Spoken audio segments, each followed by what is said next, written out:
When a 15-year grand jury investigation went public in 2011, the Penn State brand gained a new identity, the Penn State scandal. Well, this week's report by former FBI Director Louis Freeh painted a very damning picture of Penn State University leaders covering up and ignoring evidence that Jerry Sandusky was sexually abusing children. The conclusions in that report that in effect we conspired to conceal a known child predator are just incorrect. Never did I ever receive a report that Jerry Sandusky was engaged in child abuse, a sexual act. Former Penn State defensive coordinator Jerry Sandusky was found guilty of 45 counts of sexually abusing 10 boys over a 15-year period in a scandal that rocked the university's community. But brands are judged not only on the crisis, but how the crisis is handled or mishandled. The Penn State scandal continued to unfold. Multiple victims, multiple witnesses, yet the abuse continued for years. The Institute for Public Relations best practices for crisis communication are: be quick and try to have initial response within the first hour. Be accurate by carefully checking all facts. Be consistent by keeping spokespeople informed of crisis events and key message points.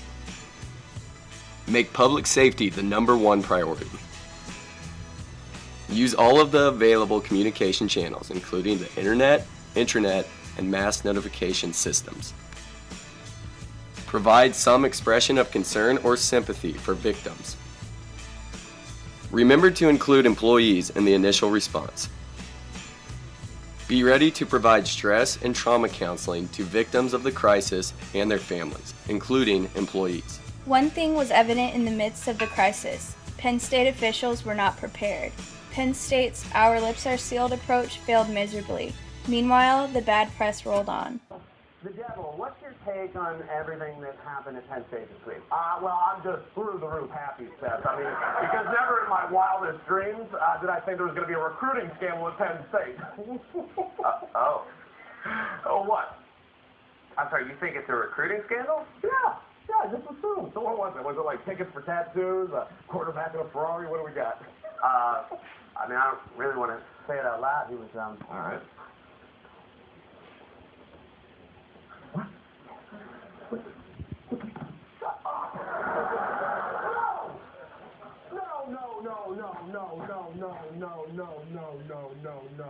No. You seem upset. Well, yeah, of course I'm upset, Seth. I mean, I'm a prince of darkness, but I'm not a monster.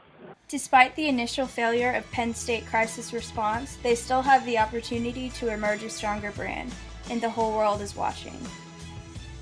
Penn State took the first step toward cleaning the slate by firing anyone involved, including longtime coach and legend Joe Paterno. The Penn State community has also banded together to support the true victims, the abused children. The university will donate $1.5 million in bowl game proceeds to sex crime advocacy organizations. This has been one of the saddest weeks in the history of Penn State, and my heart goes out to those who have been victimized. I share your anger and sorrow. Although we cannot go back to business as usual, our university must move forward. In crisis management, making decisions that cause short-term pain are essential to long-term reputation management.